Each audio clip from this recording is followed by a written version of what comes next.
오늘 말씀은 소위 하나님께서 다윗에게 주신 다윗 언약의 말씀입니다. 다윗 언약의 말씀의 핵심을 말하자면 하나님께서 다윗에게 그 뒤에 이어서 그의 왕위와 집이 영원히 끊어지지 아니하겠다라고 약속하고 있는 말씀입니다. 그런데 유다 왕국이 바벨론에게 망했을 때 다윗의 왕위도 끊어졌구나라고 생각할 수 있습니다. 그래서 하나님께서 약속하신 이 다윗 언약이 이제 성취되지 않는 것이 아니냐, 끝나고 마는 것이 아니냐라고 말할 수 있습니다. 그런데 하나님께서는 다윗의 계별을 통하여 예수 그리스도를 이 땅에 보내주심으로 그 언약을 확실하게 지키셨습니다. 말하자면 다윗 언약은 영원한 왕이신, 만왕의 왕이신 예수 그리스도께서 다윗의 혈통에 따라 이 땅에 오심으로 말미암아 이 다윗 언약이 성취되고 있음을 말하고 있는 것입니다. 다시 말하여 다윗 언약은 단순히 다윗 한 사람에게만 축복한 것이 아니라 다윗의 후손인 예수 그리스도를 통하여 온 인류가 구원을 받을 수 있는 귀한 엄청난 축복을 하나님께서 약속하심을 말하고 있는 것입니다. 사실 성경의 역사를 통해 알 수 있지만 다윗은 이스라엘 나라의 역사 중에 가장 훌륭한 왕이었습니다. 하나님께 불순종하고도 회개할 줄 모르는 사울 왕을 버리시고 하나님은 다윗을 왕으로 삼으셨습니다. 그래서 사무엘을 보내어 다윗에게 기름 부어 왕이 되게 하셨습니다. 다윗은 왕이 되기까지 사울에게 너무나도 많이 쫓기어 다니는 세월을 보냈습니다. 그리고 왕이 된 후에도 다윗은 어땠습니까? 사방의 적들과 전쟁을 하여야 했습니다. 하지만 하나님께서는 다윗과 늘 함께 하심으로 인하여 다윗이 어디를 가든지 늘 승리하게 하셨던 것입니다. 그런 상황 가운데 오늘 본문의 1절이 시작하고 있는 것입니다.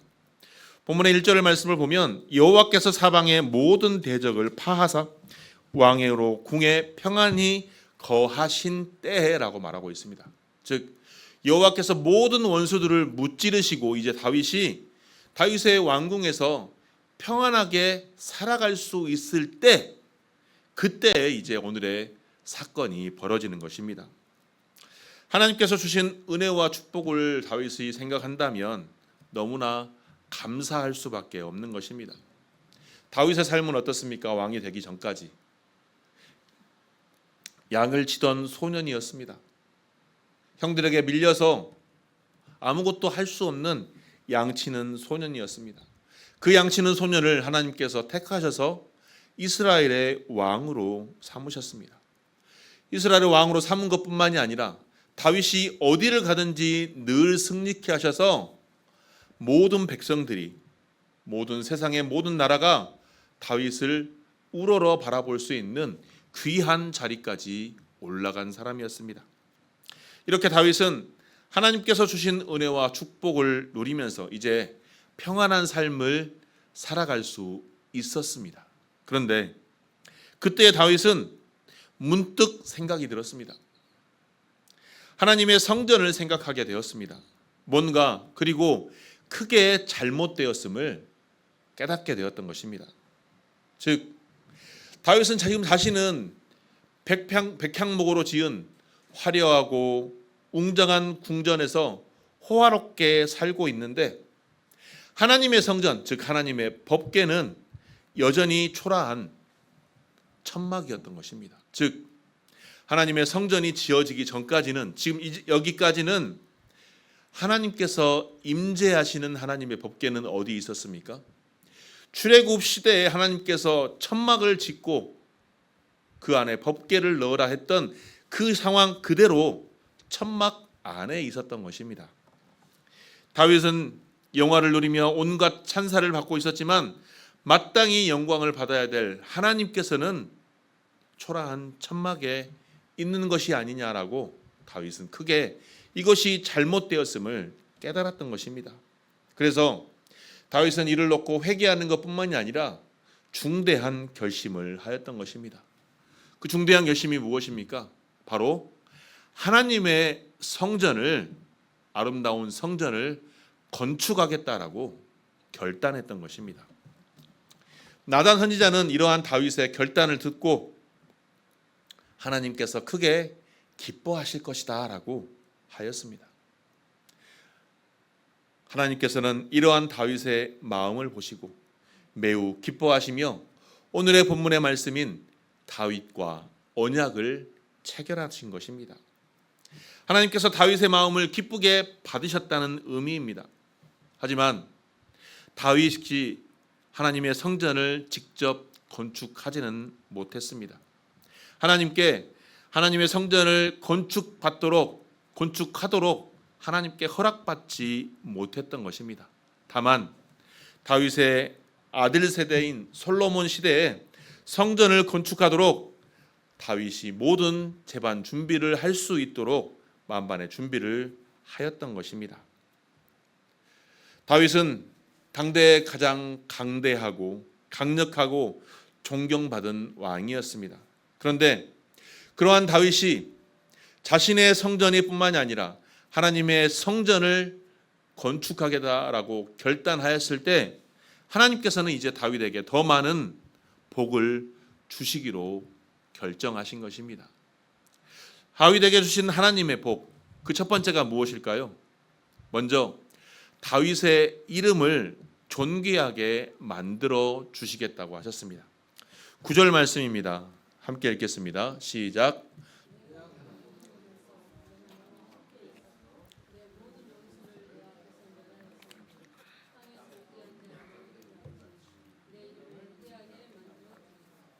아멘. 다윗은 당시 모든 세상에서 굉장히 존귀한 자였습니다.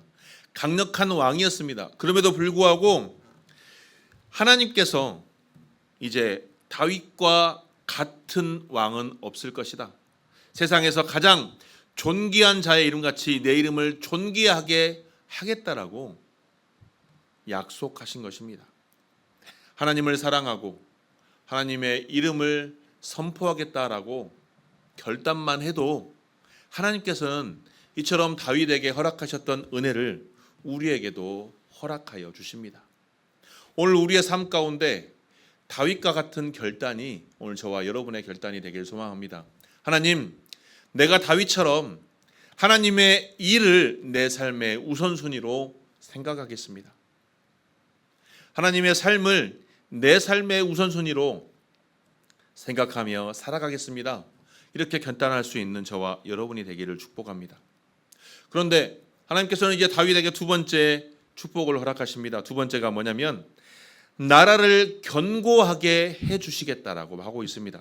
10절에 보니 내가 또 내 백성 이스라엘을 위하여 한 곳을 정하여 저희를 심고 여기로 자기 곳에 거하여 다시 옮기지 못하게 하며 악한 종류로 천과 같이 그들을 해하지 못하게 한다. 무슨 말이에요? 어떠한 상황에서도 하나님께서 그의 나라를 견고하게 지켜주시겠다라는 것입니다. 그러면서 모든 대적에서 벗어나 평안하게 하겠다라고 11절에서 또 말씀하고 있습니다. 당시의 왕이 무엇이 부족하겠습니까? 무엇이 더 바랄 것이 있겠습니까? 그러나 다윗은 이처럼 하나님의 것을 먼저 생각할 때 하나님께서는 우리가 생각하는 것보다 더 많은 것으로 우리에게 베풀어 주신다라고 말씀하고 있습니다. 그러면서 다윗에게 하나님께서는 세 번째 또 말씀하십니다. 다윗을 위하여 집을 이루겠다라고 말씀하십니다. 11절 하반절에 보면 그는 내 이름을 위하여 집을 건축할 것이요 나는 그의 나라 왕위를 영원히 견고하게 하리라라고 약속합니다. 다윗이 하나님의 집을 짓겠다라고 하자 하나님께서 오히려 다윗의 집을 이루시겠다라고 말씀하고 있습니다. 다윗의 집은 다윗의 왕위를 가리킵니다. 하나님께서 이제부터 다윗의 자손들이 대대로 왕위에 오를 것을 약속하고 있는 것입니다. 그러면서 다윗의 아들들 또한 축복을 하십니다. 12절에 보니 뭐라고 하고 있습니까? 내 수완이 차서 내 조상들과 함께 살 때에 내가 내 몸과 내가 날 자식들을 내 뒤에 세워 그 나라를 견고케 하리라. 자신의 다윗의 아들의 나라까지 견고하게 하신다라고 말하고 있습니다. 그러면서 덧붙여서 자녀들에게 축복을 어떻게 주고 있습니까? 자녀들이 만일 죄를 범하면 내가 사람의 막대기와 인생의 채찍으로 징계하려지만 앞서 사울에게서 내 은총을 빼앗은 것 같이 그에게서는 빼앗지 않겠다. 지금 무슨 말이에요? 내 자녀들이 죄를 범하면 채찍질하고 징계는 하겠지만 왕위까지 빼앗지는 않겠다라는 것입니다. 얼마나 놀라운 축복입니까? 다윗의 자녀였던 솔로몬이 어떻습니까? 하나님의 사랑과 축복을 받은 최고의 인물이었습니다. 그런데 솔로몬도 결국 인간인지라 하나님을 향한 죄를 범하게 됩니다. 하지만 하나님께서 다윗에게 주신 그 언약의 말씀이 빗나가지는 않습니다. 하나님께서 말씀하신 다윗의 아들 솔로몬은 궁극적으로 다윗의 혈통으로 오실 예수 그리스도까지 전해지는 것입니다. 이처럼 하나님께서는 다윗에게 다윗이 하나님의 집을 짓겠다고 결심하자 하나님께서 다윗에게 말로 다할 수 없는 축복을 허락하십니다. 사랑하는 성도 여러분, 다윗은 하나님의 일을 염려했습니다. 그러자 하나님께서는 다윗의 일을 염려하십니다. 이게 얼마나 멋진 일입니까? 우리의 삶 가운데, 나의 삶 가운데 얼마나 염려되는 일들이 많습니까? 문제 가운데 삶을 살아가십니까? 그래서 그 문제 속에 늘 허덕이며 그 문제로 통하여 나를 향하신 하나님의 은혜도 바라보지 못하며 하나님께서 내게 행하시는 그 축복도 누리지 못하고 삶을 살아가는 게 얼마나 많습니까? 그런데 내가 하나님의 일을 염려하고 하나님께서 나의 일을 염려해 주신다라고 생각한다면 우리의 삶 가운데 아주 작은 그러한 문제가 무엇이 염려가 되겠습니까? 내가 하나님의 일을 하고 하나님께서 내 일을 행해 주신다면 이 또한 얼마나 말로 다할 수 없는 축복이 아니겠냐는 것입니다. 하나님의 약속은 다윗의 이 언약을 통해서 영원히 이루어짐을 우리가 알 수 있습니다. 오늘 우리의 삶 가운데 다윗처럼 하나님의 일을 내가 염려하고 하나님의 일을 생각할 수 있는 저와 여러분의 삶이 되기를 축복합니다. 마태복음 6장 33절 말씀에 너희는 먼저 그의 나라와 그의 의를 구하라. 그리하면 이 모든 것을 너희에게 더하시리라 말씀하고 있습니다. 여기서 중요한 것은 먼저입니다. 먼저. 너희는 먼저 그의 나라와 그의 의를 구하라. 그러면 이 모든 것을 너희에게 더하시리라. 여기서 말씀하시는 이 모든 것은 이미 32절에서 말씀하고 있습니다.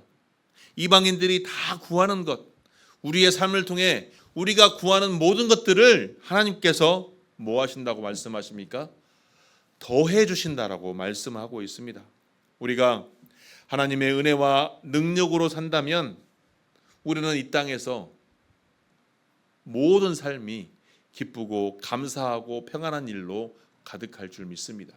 그러나 우리의 삶이 여전히 하나님을 바라보지 못하고 내 우선순위의 삶, 내 뜻대로의 삶, 내 가치관의 삶을 살아가다 보니 그저 그 삶 속에서 하나님을 온전히 바라보지 못하는 것입니다. 사랑하는 성도 여러분, 하나님의 은혜 속에 늘 축복된 삶을 살아가기를 주의 이름으로 축복합니다. 그러기 위해서는 하나님의 일을 먼저 생각하시고 하나님의 나라의 일을 먼저 생각할 수 있는 저와 여러분의 삶이 되기를 축복합니다. 내 삶의 우선순위가 내 뜻, 내 가치관, 내 삶의 모든 것이 아니라 하나님의 우선순위의 삶을 통해 하나님께서 원하시는 삶을 살아가시고 다윗에게 허락하셨던 그 영원한 축복이 오늘 저와 여러분에게도 충만하게 임하기를 주의 이름으로 축원합니다.